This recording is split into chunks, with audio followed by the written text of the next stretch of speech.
Hai, salutare prieteni și bine v-am regăsit la un nou vlog.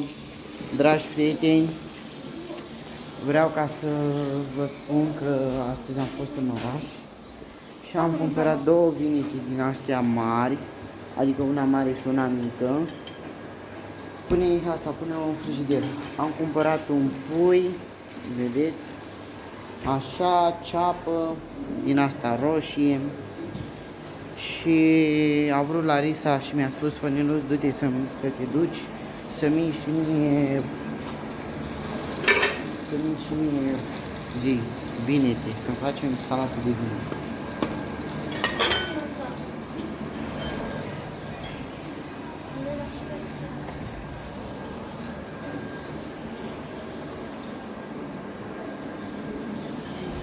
Așa, și aici o să o pun. Când o să fie gata, trebuie puțin pe o parte. Am pus-o în untură, am prăjit-o, uitați de asta am măit. Nu uitați. Vedeți? Am pus doar una, mie nu-mi place salata de vinete. Știu să o pregătesc, dar nu-mi place. Îmi trebuie tocătorul, trebuie să fac maioneza. Poftim? Ce? A, din priză. Gata. Ia să vedem dacă e gata. Să luăm o furculiță. Gata, oprește butilia.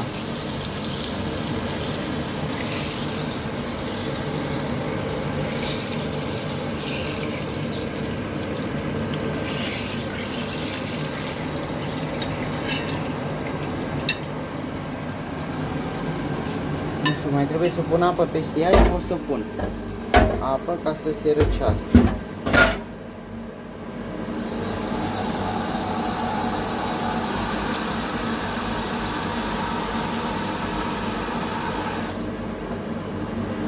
Să așa ca să se răcească, pentru că nu pot să lucrez așa, că e caldă, Doamne, e fierbinte și mă arde la mână.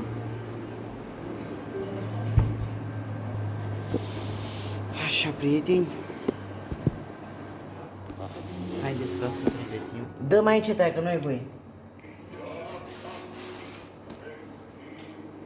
Dă mai blocul. Să iau tocătorul, prieteni, și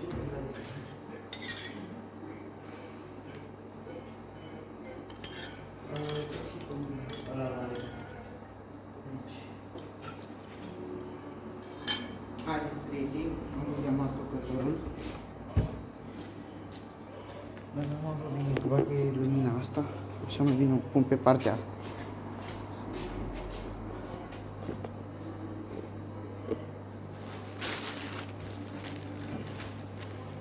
Și a avut tocătorul. Lumina, scoală-te aici și du-te să-mi aduci aia de acolo, hai. Că uite, eu nu mai pot, obosit. Depinde ce aia. Ăla unde am făcut tiramisu ieri. Prieteni, noi mâncarăm tiramisu, a mai rămas în platoul ăla al mare. Da, și eu nu vreau acasă. Uitați, prieteni. Relaxăm. Vineta asta. Vineta. Bine, de ce faci după mine? Ce mă n-am făcut? Că te-am zis vineta. Ești papagal. Adu-mi o furculiță, că e fierbinte. Adică două furculițe. Da, am luat și eu. Adu două. Hai, pa. E prima dată când fac salată de vinete, dar am văzut la mama cum face și de asta fac și eu. Eu ce văd că face omul, eu țin minte și fac și eu. Aici jos nu s-a fiert așa bine, adică să se prăjească bine.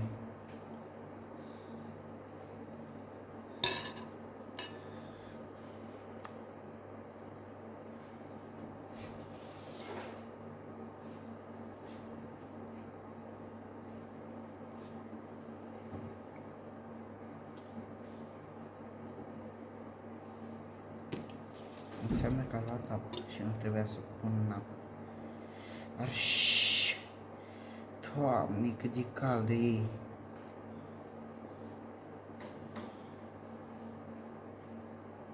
Așa, prieteni. Stau jos așa ca să mă vedeți și pe mine, dar masa asta mai așa că e departe de mine. Așa. Și tăiem această de sus. Vedeți? Punem aici. Și cum facem, trebuie să o tocăm. Larisa! Da. Un prosop ceva. Stai că am șervețile. Noi avem șervețile și tu nu spui. Uite ce ai făcut. Uite. Să luăm apa asta de pe tocător. Ia uite ce fac aici.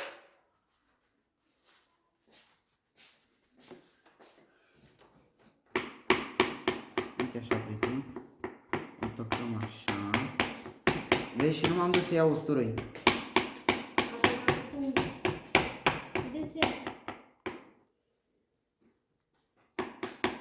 Da? Mai trebuia să pun și cealaltă. Dar am fac așa puțin. Că mie nu-mi place această salată de vinete. Nu știu de ce. Adică este maioneză, nu știu cum se spune. Salată de vinete, dar nu pun eu castraveți sau roșii în ea. Nu.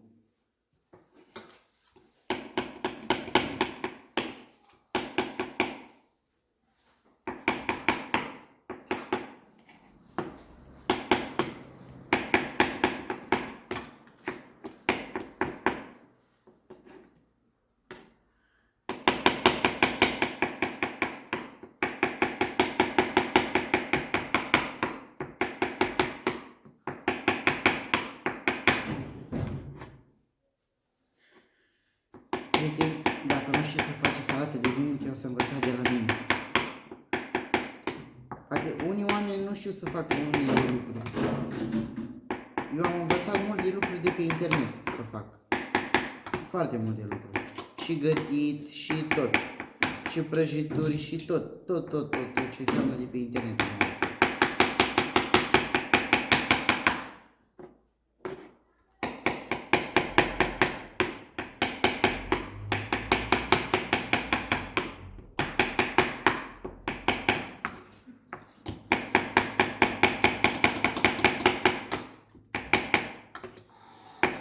Mie mi-a spus mama să fac așa mai bine, știți?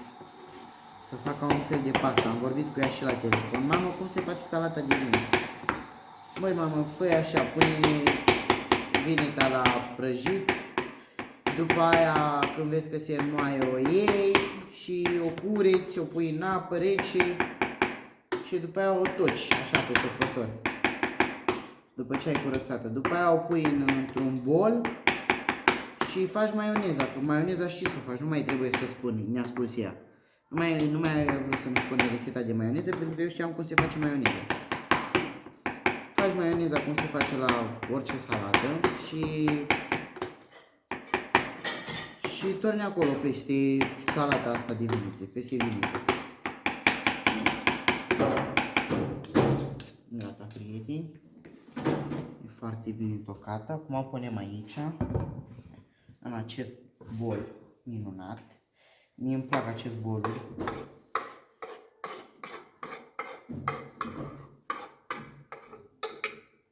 Cât o fi, cât a ieșit aici, vedeți? Puțin, nu mult, doar pentru Larisa. Pofta e mare.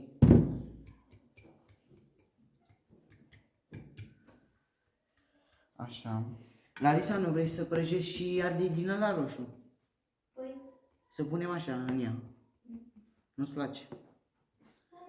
Am facem așa. Acum să ne apucăm de maioneză. Uite, a căzut lămurița aici. Hai să facem curățenie aici în fața noastră.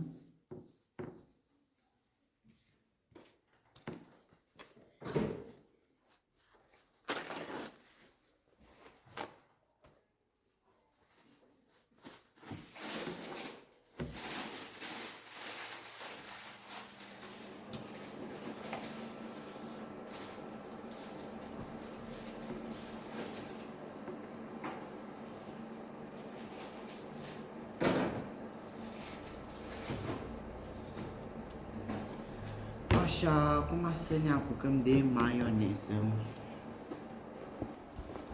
Să luăm un alt bol. Băi, Larisa, unde ai pus tu tiramisu? Ia uitați, prieteni, tiramisu. Mamă, uitați. Uitați tiramisu. Vedeți? L-a pus aici ca să fac curățenie. Să mai șteargă frigiderul.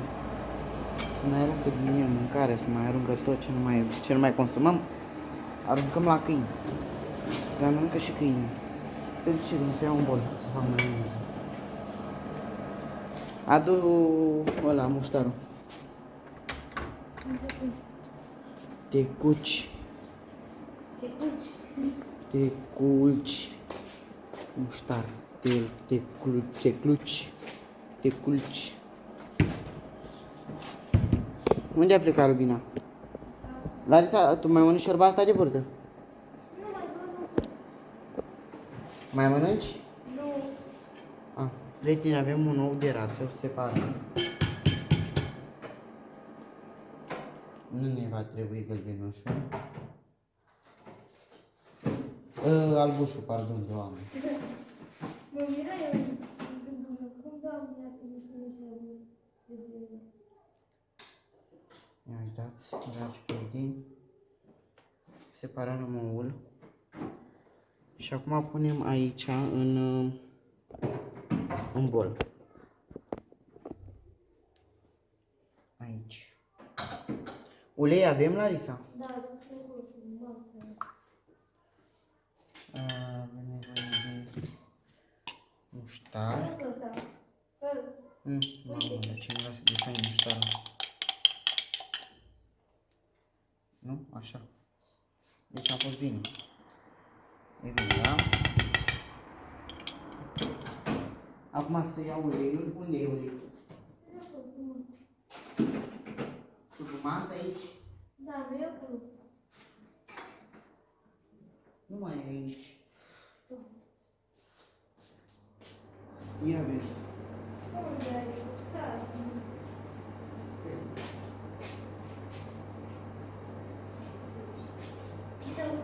Unde a dispărut uleiul? Băi, lasă-o acolo. Nu mai avem ulei. Nu știu că avem.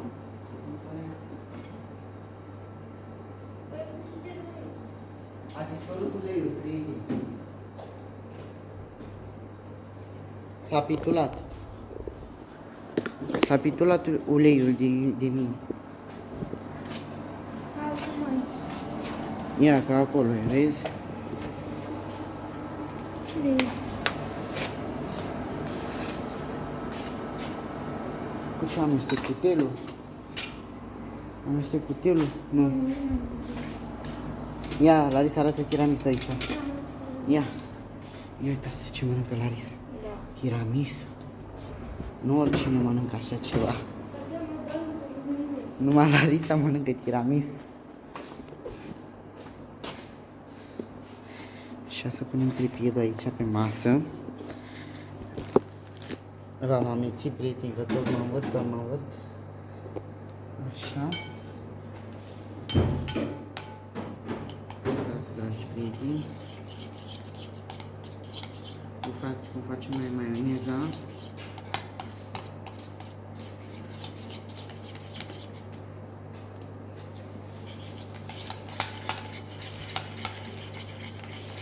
Ai pus ceapă, mai pus ceapă. Mamă, ceapă. Nu știu. Da? Nu se pune ceapă. Ba, se pune, nu știu. Aici, pus, da.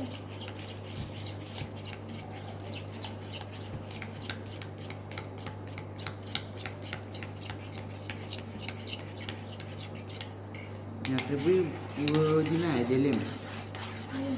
Din gură de lemn.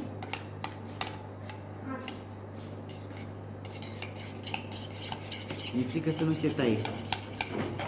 Dar nu se taie maioneza, că ia uitați ce se leagă de frumos. Uitați și voi ce se leagă maioneza noastră de frumos. Deja a început să se leagă. Aș pune la blenderul în ea.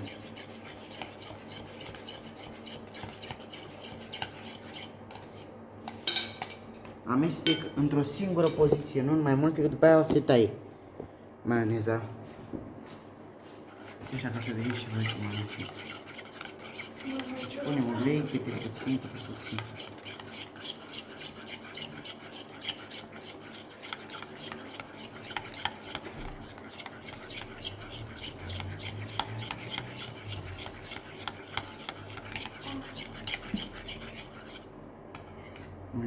Luăm așa de pe margini. După aia amestecăm.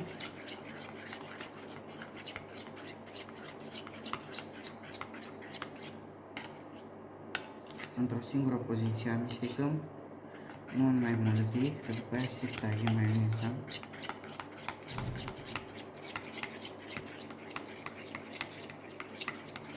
Ajunge atât ulei, pentru că nu avem atâta vinete ca să punem atâta maioneză.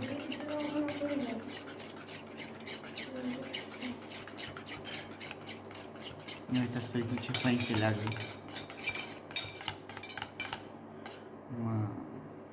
Vedeți? Ce faină se leagă. Prieteni, nu știu de ce tot se stinge telefonul ăsta. Cred că nu mai am memorie în telefon.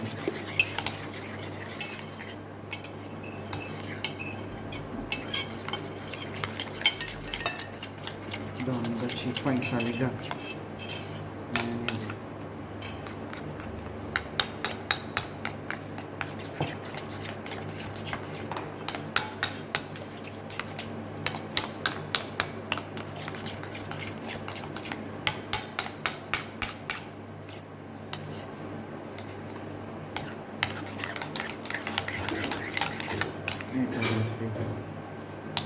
Vezi? Maioneza noastră. Acum, prieteni, punem aici în salată de vinete maioneza.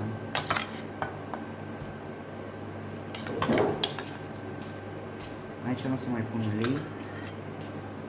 Nu o să mai pun nimic.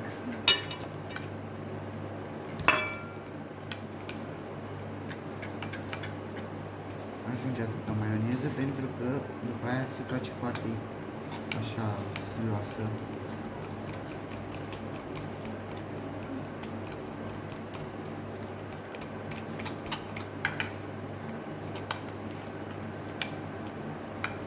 Nu o să punem ulei aici, absolut deloc, pentru că avem ulei în maioneză și aici nu o să mai punem ulei.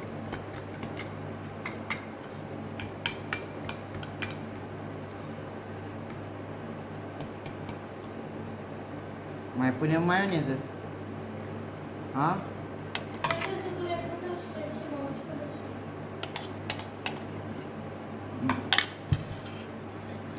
Acum, prieteni, să punem vegetal.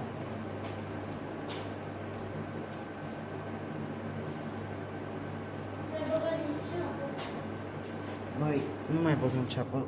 Adu o lingură dacă tot vin cu apă. Că uite, lingurile le-am murdărit. Nu știu, se pune ceapă? Nu știu. Vrei cu ceapă? Nu știu cum se face. Vrei să pun ceapă? Nu știu. Păi, dacă îți place ție, pun ceapă.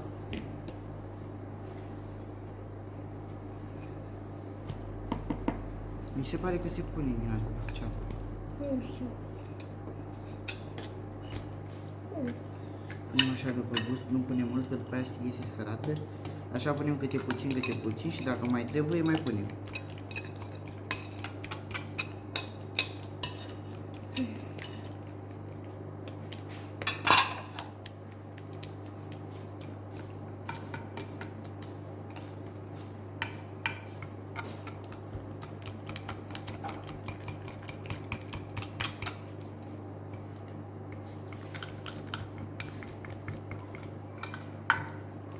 O nouă rețetă de maioneză. Prima din asta care am făcut eu în viața mea. Eu n-am făcut niciodată. Ia să vedem, are gust. Da, dar mie nici nu-mi place vineta. Larisa, ia vezi tu. Mama, lasă, nici nu mai pot aici. Mai punem, nu are gust. Ajunge, gata. Ceapă. Prieteni, mă duc să aduc tocătorul și cuțit. Așteptați-mă puțin.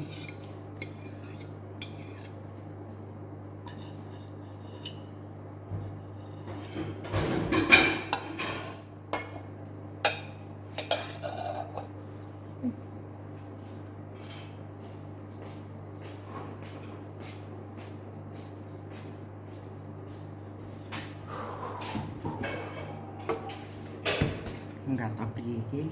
Bă, unde-i ceapa? Am lăsat până acolo. Bă, unde a dispărut ceapa? Am plecat cu ea? Cred, că nu știu. Ca? Ca... Ca? Nu se poate așa ceva.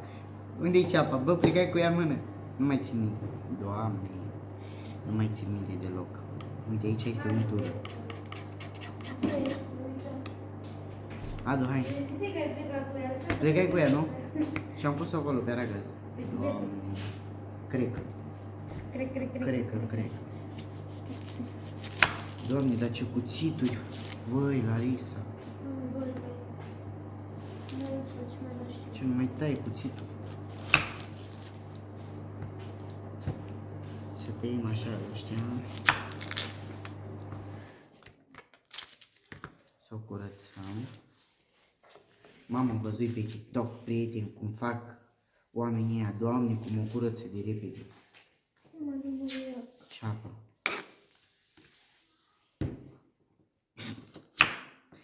Ce-ți făcut mizerie? Lasă că strâng eu. Da, așa e, promis șeful că strâng. Dragi prieteni, promit că strâng după mine. Tot am strâns eu. Păi și ce are? Și ce are? Lasă, strânge tu pe eu. Da, că tu ești gravid.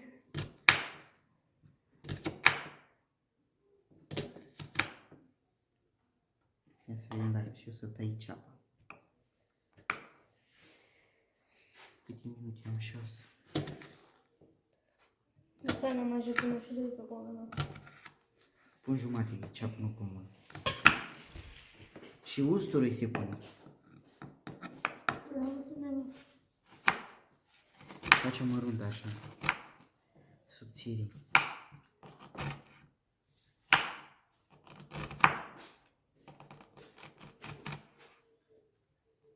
Trebuie să fac acum să... Ce trebuie să faci? Păi dacă vrei să mănânci cu ceva salata asta, nu mănânci așa goală. Ai acolo puiul ăla care îl cumpărai, e și pulpe de pui în în frigider. Le scoți afară, pui la cuptor cu cartofi dacă vrei.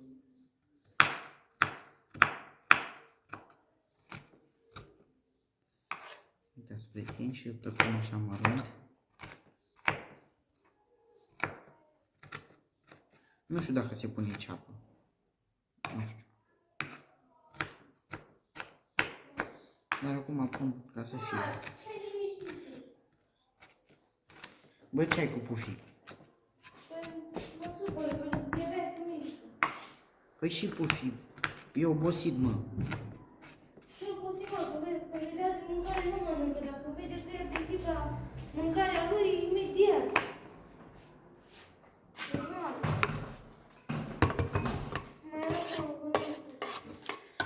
Gata, Larisa. Acum trebuie să punem usturoi și gata. Prieteni, mă duc la bunica să iau usturoi, că eu nu mai am usturoi. Și mă duc la bunica mea. Și revenim după aia. Prieteni, am revenit. Ia uitați, m-am dus la bunica, am luat 2 din așa de usturoi, că nu pun mult. Că lui Larisa nu-i place usturoi, doar așa de gust.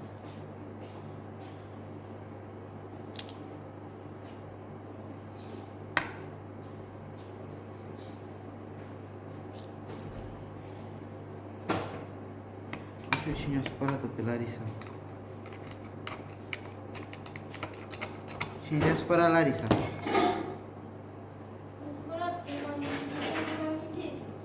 Ce? Cum să fac numai mizerie? Păi eu fac de mâncare.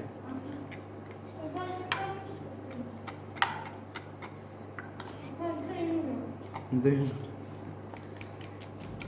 Ia gust aici odată, că mie nu-mi place ăștia. Nu-mi plac vinetele. Vino aici, stai aici.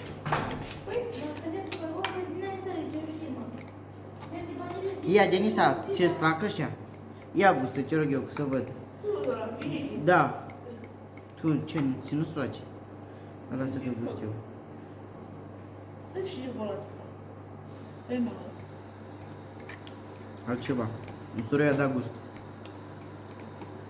Acum, prieteni, Larisa să-și pregătească cartofi și cu pui. Ce să vă spun, prieteni? Adu o Denisa o farfurie și o linguriță.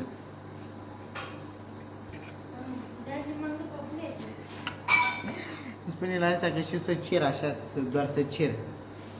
Dar să mă duc eu să ia nu. Lingură! Păi ai spus cu Lingură am spus. Portughez ai spus? Serios? Da. Sunt amețit. Sunt zăpăcit de la soare. Că am umblat în oraș să cumpăr Te-a vinete. bătut soarele. Am căutat vinete tot orașul. Haideți să punem aici în farfurie. Să arăt aici la prieten cum...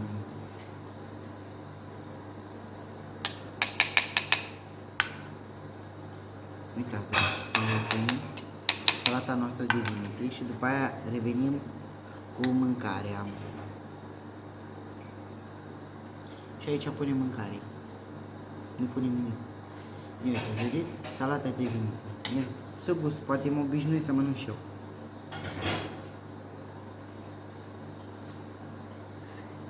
Hai bă, că nu e rea. Nu e rea. Ce de asta? Din s-a gust un pic. Ah, ce Uite, mă ustură ochiul, ia. Știi how... Gustul doar un pic, așa. Ah, nu pot. Bun. Bun și... Gata. Acum, prieteni, haideți că revenim cu finalul. Să aranjăm masa. Prieteni, am revenit. Doamne, așa ceva căldură. Dragi prieteni, haideți să vă arătăm masa. Cum am aranjat aici. Ia uitați. Castraveți, ceapă, roșii, cartofi. Am mai pus Larisa acolo. Din ăștia țâmpuri. Cotoiașii. Salata de vinete. Ia uitați cum arată de fain. Ia uitați. Vedeți? Mai avem și aici salată. Și haideți să gustăm, să vedem cum. Așa, prieteni. Larisa, mănâncă, hai. Eu mănânc. Ia uitați, prieteni. M-a țurit pe masă. Nu mai pun pe Dini. Oprește desenele alea. Le-a pus Denisa să se vadă la ei. Nu, eu nu le-am pus. A, tu le-ai pus. Haideți să gustăm de cărnița asta de pui.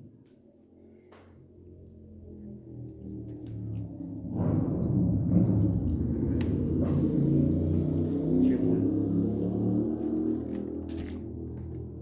Nu știu, acum mi s-a părut mai bună maioneza asta. Salata de vinete. Eu n-am făcut-o niciodată așa de bună. Prima dată când făcut și eu din asta.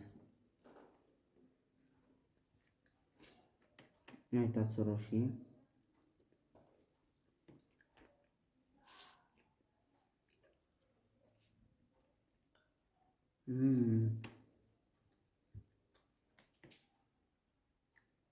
Ceapă, roșii. Mănânci și tu, Larisa?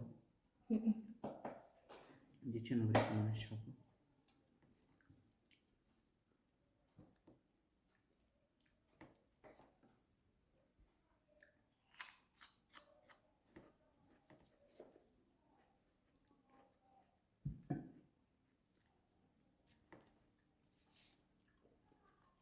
Vai, ce bun e.